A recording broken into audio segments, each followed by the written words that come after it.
সুপ্রিয় দর্শক, আপনারা অনায়াসে ঘরেতে তৈরি করে নিতে পারেন মিনি নার্সারি। আপনারা ঘরে ঘরে তৈরি করে ফেলুন ছোট ছোট নার্সারি, কারণ দিন দিন গাছের যে দাম বৃদ্ধি হচ্ছে তা বাগান করার ক্ষেত্রে অনেকটাই নেতিবাচক প্রভাব ফেলছে।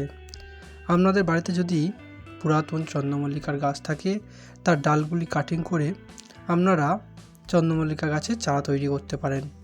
এই বিষয়ক ভিডিও আমি আগের ভিডিওতে দিয়েছি। এবার কীভাবে চারাগুলি সংগ্রহ করে ফার্স্ট পটিং অর্থাৎ প্রথম যে মাটিতে রোপণ করবেন কিভাবে তা করবেন। দেখুন, আপনারা হয়তো আগের ভিডিও দেখেছিলেন, অনেকগুলি ডাল আমি কাটিং করেছিলাম। আমার কিছু ভুলের কারণে কিছু ডাল পচে গিয়েছে। আমি হয়তো নতুন, তাই আমার এই ভুলগুলি হয়েছে। প্রথমে মাটিকে শোধন করে নিতে হবে। এটি ঝুরঝুরে মাটি, ফাঙ্গিসাইড মিশিয়ে নিলাম মাটিতে। তারপর এগুলি হচ্ছে চায়ের অথবা কফির কাপ। এতে ঝুরঝুরে মাটি প্রথম অল্প করে দিতে হবে এবং তাতে গাছ দিয়ে শেপ মাটি, এতে কোনো রকম সার মেশালে চলবে না, কারণ গাছের কচি শেকড় সেই সারগুলি খেতে পারবে না এবং গাছগুলি পচে মারা যাবে। দেখছেন, আমি যে ডালগুলি একটু ফাঙ্গাস লেগেছে সেই ডালগুলিকে কেটে দিচ্ছি এবং এইভাবে মাটিতে বসিয়ে নিচ্ছি। আপনারাও চেষ্টা করুন ঠিক এইভাবে। বাড়িতেই আপনারা অনায়াসে প্রচুর চারা তৈরি করতে পারবেন। দেখছেন এই চারাগুলি কত সুস্থ এবং সতেজ রয়েছে।